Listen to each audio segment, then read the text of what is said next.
Bonjour à toutes et à tous, bienvenue dans le Café de la Marine. Bonjour Gilbert. Bonjour Virginie, bonjour à tous et à toutes. Aujourd'hui à la Cité de la Voile, on va continuer à parler de Vendée Globe et l'on reçoit aujourd'hui la première des 6 navigatrices engagées à avoir terminé cette édition. Et c'était son premier tour du monde en solitaire et elle a bataillé sans complexe avec les champions les plus confirmés de la course au large. Au final, elle a décroché une magnifique 8e place et un temps canon de 76 jours, 1 heure, 36 minutes, 56 secondes, ce qui en fait aujourd'hui la navigatrice la plus rapide autour de la planète en monocoque et confirme qu'elle est une figure incontournable de la discipline. Cette jeune femme qui a crevé l'écran bleu est suisse et elle a tiré ses premiers bords sur le lac Léman, mais elle est basée à Lorient depuis plus de 12 ans. Après une première mini-transat initiatique en 2013, elle a gravi patiemment toutes les marches de la course au large. Débarquée sur le circuit IMOCA en 2022, elle avait déjà révélé ses talents de grand marin dans les transats, mais dans ce Vendée Globe où elle a été d'un engagement de tous les instants, elle a confirmé son talent, son mental d'acier. Justine Métro est avec nous et on lui réserve une ovation. Bienvenue Justine. Merci d'être avec nous, installe-toi. On avait eu le grand plaisir de te recevoir avant le Vendée Globe. C'est un bonheur de te recevoir après ton arrivée. Ça fait quoi, une dizaine de jours que tu es rentré. La pression est un peu retrouvée. Tu retrouves doucement un rythme un peu plus cool, entre guillemets. Oui, ouais, effectivement, ça fait une dizaine de jours que je suis arrivée. Il y a bien sûr quelques jours qui sont pris par les médias au Sable d'Olonne, à Paris aussi. Mais voilà, depuis quelques jours, j'ai pu avoir un peu plus de temps pour moi, pouvoir dormir un peu plus le matin et commencer à récupérer. Alors Justine, remonter le chenal des Sables d'Olonne un samedi après-midi, c'était vraiment le scénario parfait. C'était Justine just in time. On va revoir ces images du chenal quelques instants.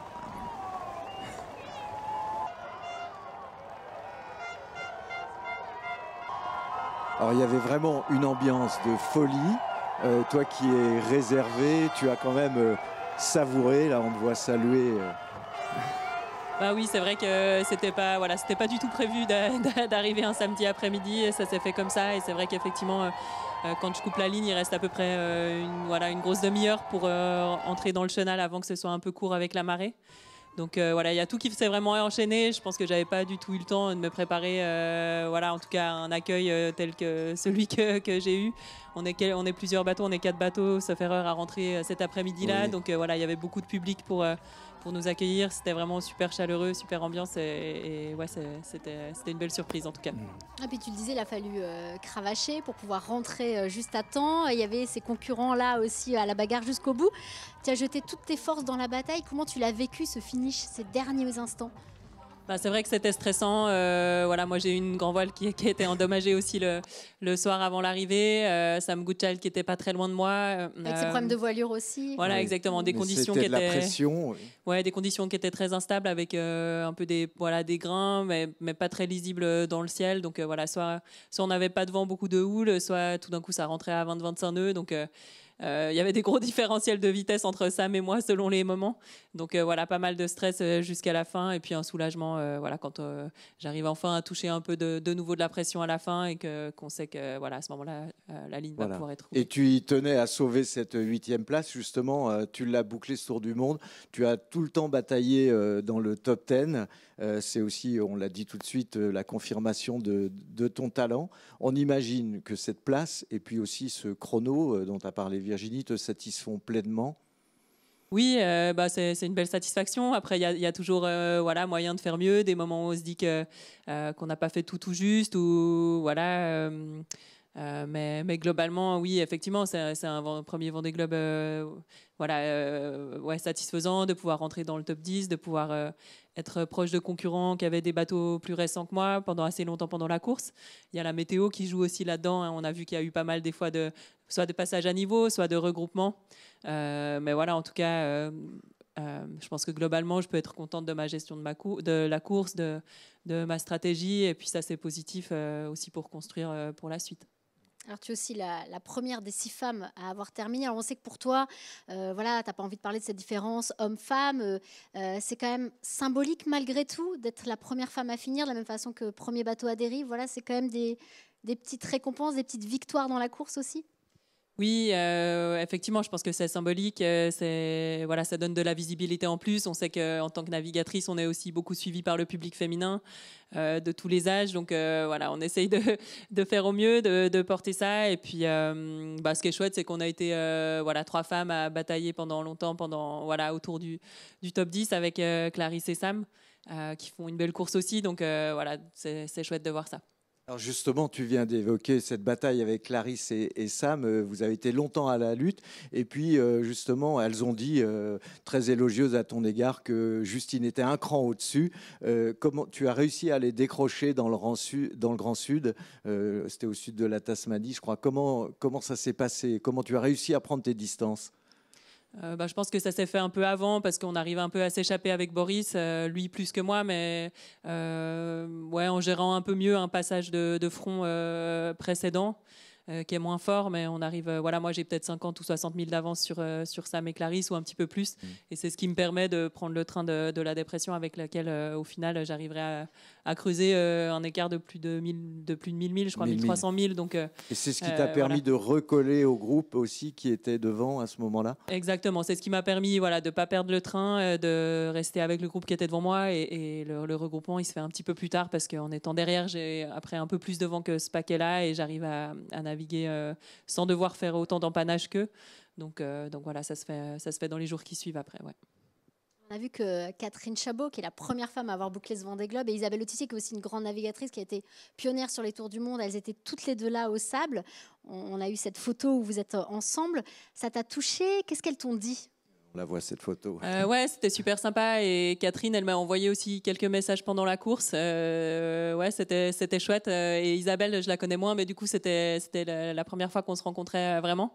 C'est quand même des navigatrices de légende qui ont vraiment ouvert la voie, et ce qui m'a interpellée, c'est vrai qu'on se rend pas compte, mais elle disait en fait nous on a fait le Vendée Globe, c'était déjà il y a 30 ans, et puis on se dit que depuis ce temps-là les choses auraient peut-être pu évoluer un peu plus vite pour la voile au féminin.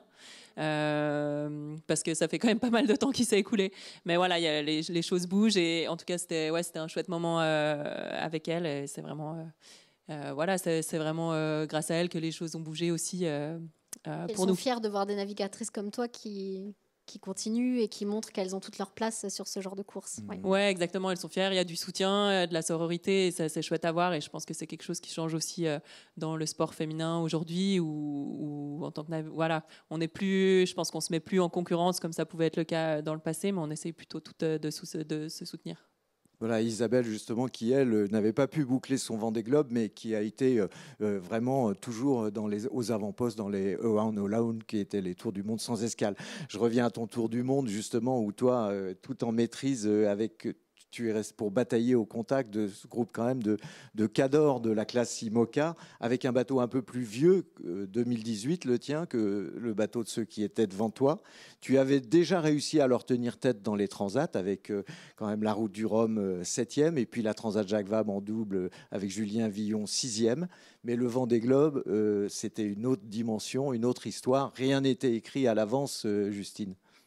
Oui, c'est sûr que quand on s'engage sur un Vendée Globe, même si, comme c'était mon cas, j'avais performé avant sur toutes les courses auxquelles j'avais participé, sur les transatlantiques, on passe quand même dans une autre dimension sur le Vendée Globe. On part pour à peu près 75 jours, alors qu'on a fait des transats qui duraient une quinzaine de jours avant. Il y avait vraiment une part d'inconnu. Voilà, exactement. On se dit, on part sur quelque chose qui est 5 fois plus long, donc il y a beaucoup d'inconnus en termes de préparation, de comment le bateau va tenir le coup, quel spare on embarque, tout ça. Donc il y a quand même pas mal de doutes, et puis il y a quand même du stress aussi jusqu'à la fin de la course. Je pense que certains concurrents l'ont bien exprimé. C'est vrai que quand on arrive encore dans l'Atlantique Nord, même jusqu'à ce que la fin jusqu'à ce que la ligne d'arrivée soit franchie, on a toujours le stress et la peur qu'on ait une grosse avarie qui remette tout le travail qui a été fait en amont, et les 70 jours de course qu'on a déjà dans les pattes en question. Donc il y a vraiment en tout cas un soulagement quand la ligne est franchie, et effectivement pas mal d'inconnus avant d'avoir fait un premier Vendée Globe. Oui, tu parlais de soulagement. Il y a eu des moments difficiles, forcément, des moments un peu rudes. On va revoir une vidéo, c'était le 3 décembre. Tu es dans le courant des aiguilles avec des conditions vraiment compliquées. On regarde. Bonjour à tous. Nuit pas facile à bord de Tim Hortons 9. On est le matin du 3 décembre et on est en plein dans le courant des aiguilles. Donc la mer, elle est vraiment atroce.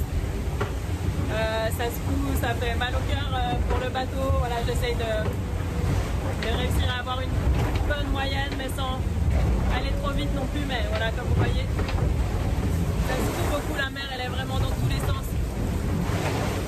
Vivement qu'on sorte de là. Et quand tu revois ces images, Justine, c'était un des moments les plus durs. T'as craqué parfois?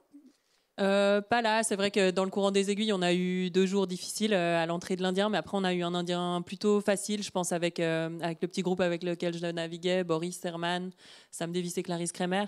Je pense qu'on a plutôt été chanceux parce que ça avait l'air pas mal plus fort devant et assez compliqué pour les bateaux qui étaient derrière nous. Je pense que la partie qui a été la plus dure pour moi dans la course, c'était la remontée de l'Atlantique, parce qu'on a eu des conditions pour le coup pas très chouettes là, avec tout le paquet avec lequel je naviguais, pas beaucoup de jours où c'était vraiment plaisant de naviguer, pas mal de près, beaucoup de mer aussi. Donc voilà, je pense que les mers du Sud, bien sûr, on est préparé à ce que ce soit pas forcément simple, mais je pense que je m'attendais à ce qu'il y ait un peu plus de répit sur la remontée de l'Atlantique. Alors justement, tu viens d'évoquer les mers du Sud. Tu découvrais pas les mers du Sud parce que tu avais déjà l'expérience de navigation en équipage avec Samantha Davis sur SCA, sur The Ocean Race, pardon, en 2014, et puis plus récemment aussi en 2023. Mais c'était ton baptême du feu en solitaire. Comment tu l'as vécu? Tu as aimé ces mers du Sud? Ouais, j'ai plutôt aimé les mers du Sud, ça s'est plutôt bien passé pour moi. Je me suis sentie plutôt à l'aise. C'est vrai que dans les mers du Sud, voilà, on sait que on navigue globalement du gros temps, donc il faut assurer le coup. On est globalement au portant, on a le temps, il faut prendre le temps de faire bien les manœuvres, gérer le bateau, etc. Ça s'est plutôt bien passé pour moi. Et c'est vrai que mes expériences en équipage, je pense que ça m'a quand même beaucoup apporté, notamment la dernière dont tu parlais avec Eleven Sour, en IMOCA aussi, donc sur un bateau similaire. Vous aviez gagné d'ailleurs. Voilà, on a gagné sur le bateau sur lequel a couru Sébastien Simon. Oui. Donc cette expérience-là, elle était vraiment riche parce que ça a permis d'aller faire les mers du Sud sur un bateau similaire. Et puis en termes d'apprentissage, des potentiels soucis qu'on pouvait avoir ou des conditions météo, ça m'a vraiment aidé à préparer mieux le bateau et à mieux me préparer pour le Vendée. Et il n'y a pas de moment où tu t'es senti plus en difficulté, où tu as eu peur par exemple? Je pense que le moment le plus stressant dans les mers du Sud pour moi, ça a été justement quand j'ai attrapé la dépression dont on parlait. Oui, c'était la cavalcade là. Voilà, exactement, parce qu'il y avait du vent très fort du nord, et on était proche des zones des glaces, donc ça demandait de naviguer au vent de travers, donc au reaching, dans du vent très fort, entre 40, plus de 40 nœuds, 40-45 nœuds. C'est des choses qu'on essaye d'éviter normalement avec nos bateaux, parce que les foilers, ça va accélérer très fort face à la mer. Et ça plante aussi. Ça plante, c'est difficile de. C'est difficile de freiner les bateaux, et donc ça n'a pas été des journées simples. J'étais contente de sortir de là parce que j'étais très sud, je crois par 58 degrés sud, assez isolée. Oui. Du coup, parce que Boris avait creusé un peu l'écart sur moi et du coup les filles commençaient à être loin derrière. Donc à ce moment-là, on se dit juste qu'il faut que tout tienne, parce que faudrait pas qu'il y ait de gros soucis, parce que ce serait sûrement compliqué d'être secouru aussi dans les conditions qu'il y avait et à l'endroit où j'étais aussi. Alors justement, tu avais déjà doublé le Cap Horn, mais en équipage, et c'était ta grande première en solo. Un moment que tu as voulu partager, c'était le 28 décembre. Tu exprimes ton émotion face à la caméra. On va revoir. Cap Horn, c'est fait. Vamos!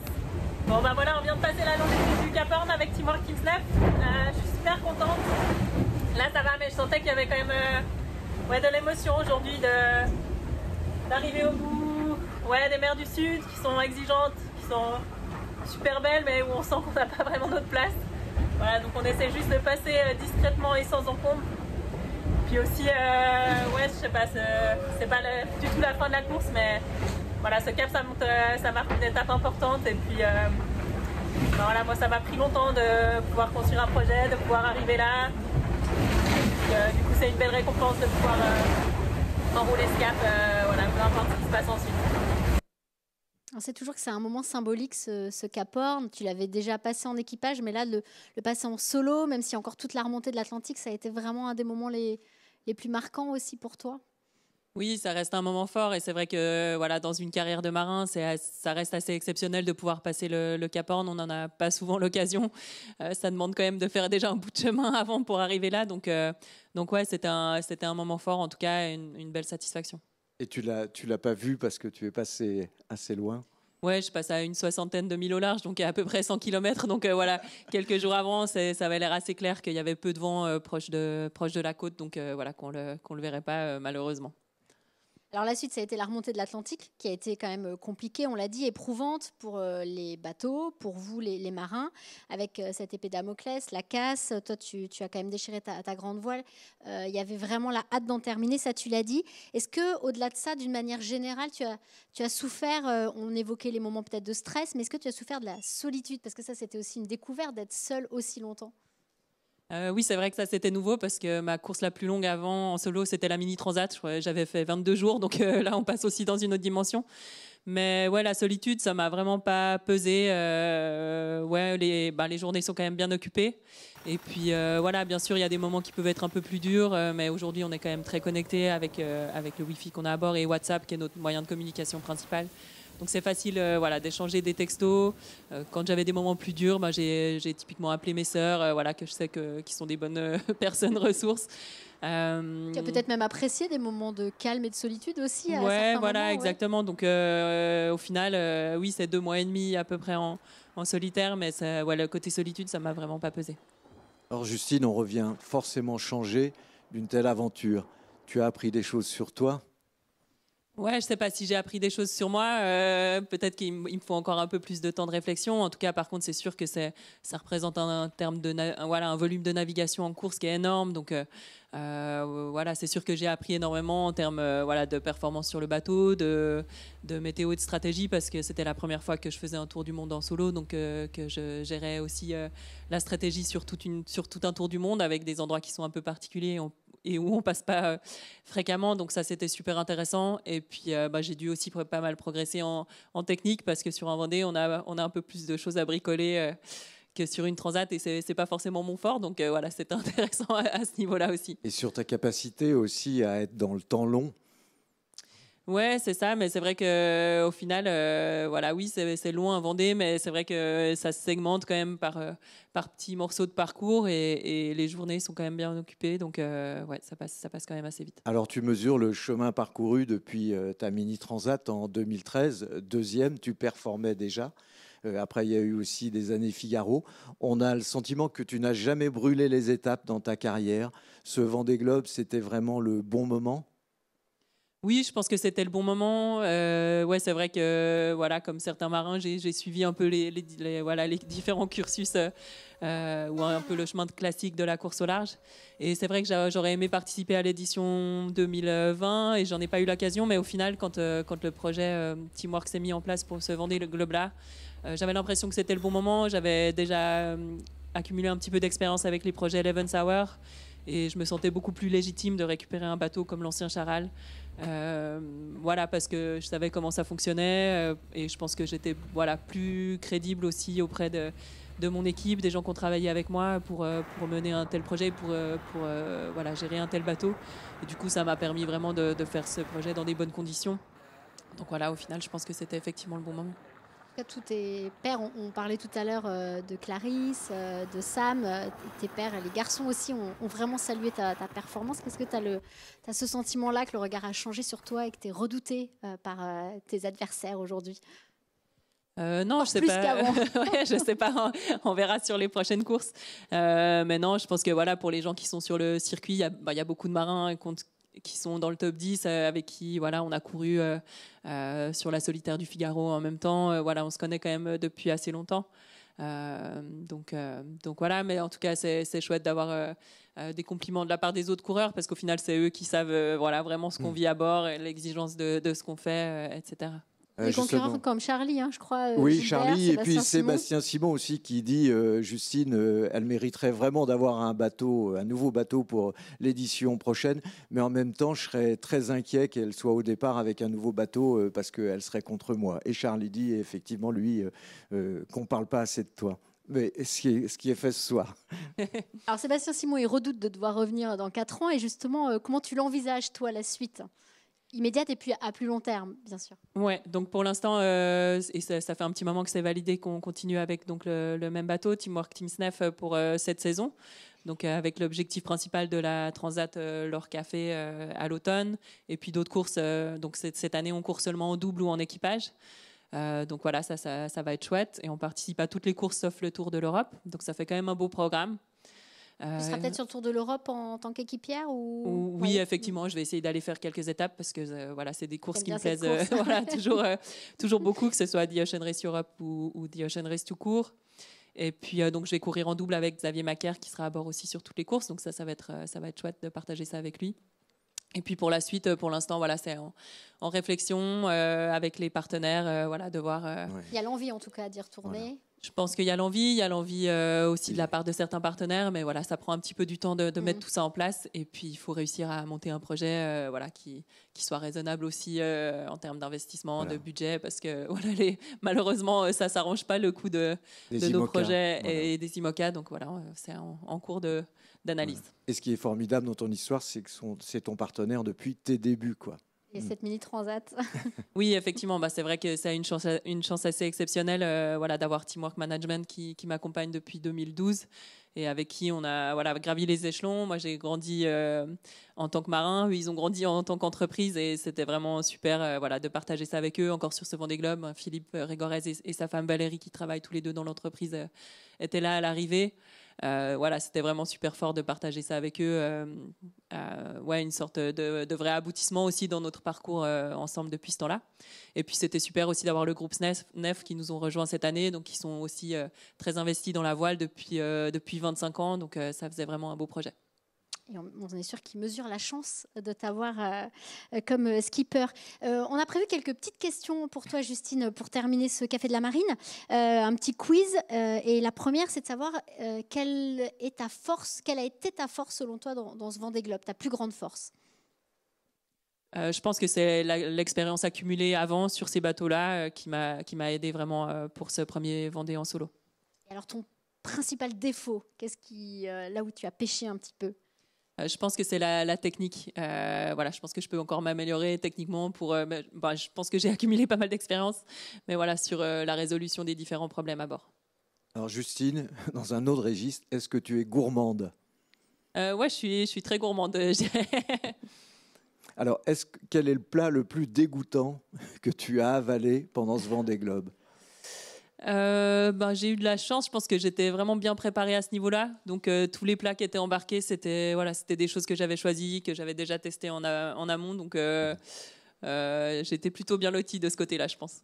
Petit aliment réconfort, celui que tu mangeais volontiers. Ouais, c'est le chocolat, quoi. J'avais une plaque. C'est ça. J'avais une plaque de chocolat tous les 3 jours, donc voilà, fallait un peu économiser, mais heureusement j'avais pas mal d'amis qu'on avait rajouté avant le départ, donc c'était pas mal, mais il y en avait plus quand je suis arrivée. Et pas n'importe quel chocolat. Est-ce que tu es superstitieuse et est-ce que tu avais embarqué un petit gris-gris ou un petit objet porte-bonheur sur ce Vendée? Ouais, alors je suis pas trop superstitieuse parce que sinon il faudrait pas que je navigue à bord si on suivait vraiment les superstitions maritimes, mais non, j'ai toujours à bord un petit œuf en caoutchouc. Voilà, c'est mon beau-frère qui m'a offert ça il y a un bon moment, je pense une dizaine d'années, et je l'ai toujours dans mon sac. Voilà, il est toujours avec moi dans mon sac de vêtements, donc voilà, j'ai toujours à bord. Donc c'est un clin d'œil au film de Rasta Rocket. Exactement, la référence c'est le film de Rasta Rocket, donc voilà, on peut embrasser mon œuf. Toute mon équipe a embrassé l'œuf avant que je parte, donc voilà, on a fait une petite cérémonie avant le départ et c'était très sympa. Y a-t-il un marin ou un sportif qui t'a particulièrement inspiré? Il y a pas mal de marins suisses finalement qui ont brillé. Ouais, il y a pas mal de marins de Suisse, il y a des très bons athlètes suisses aussi, même ces dernières années. Je pense, voilà, notamment dans le ski, il y a des très grosses performances en ce moment. Ouais, je pense qu'il y a pas mal de modèles. En Suisse, on a aussi typiquement Géraldine Fasnacht qui fait du base jump, qui est encore en vie après toutes ces années à faire ces sports-là. Au snowboard freeride aussi. Donc voilà, typiquement, c'est quelqu'un qui m'inspire, que je suis. Et puis sinon, je suis pas mal justement le ski en Suisse avec typiquement Marco Odermatt qui performe très fort en ce moment. Donc voilà, c'est des sportifs inspirants. Et si tu n'avais pas embrassé cette carrière de navigatrice, quel métier aurais-tu aimé exercer? Si j'avais pas fait cette carrière-là, moi j'ai une formation d'enseignante. Voilà, donc je serais institutrice à l'école primaire. Dernière question, Justine. Le lieu où tu aimes te ressourcer? Maison. Ouais, c'est typiquement en Suisse, que ce soit là où j'ai grandi, à Versoix, donc au bord du lac Léman, ou d'aller en Valais, à la montagne, profiter de changer un peu de cadre. Merci Justine d'avoir été avec nous. C'est déjà la fin de ce Café de la Marine. Un petit mot quand même de la course qui se poursuit au moment où l'on enregistre. Vous êtes 22 à avoir bouclé ce tour du monde. Il reste encore 11 concurrentes qui vont arriver, notamment dans le week-end, sont attendus Louis Duc et la Benjamine Violette d'Orange. Et puis on va revoir cette photo de Jean Le Cam qui danse le rock, insatiable. Ça fait Jean 5 Vendées de bouclé. Qui a toujours un tonus d'enfer à 65 ans après un Vendée Globe. Un petit rock avec Isa Joske. Avec Isa Joske, voilà, c'est peut-être le plus en forme de tous à l'arrivée. Merci Justine d'avoir été avec nous et bon repos bien mérité. Bye Merci bye. beaucoup. Bye bye.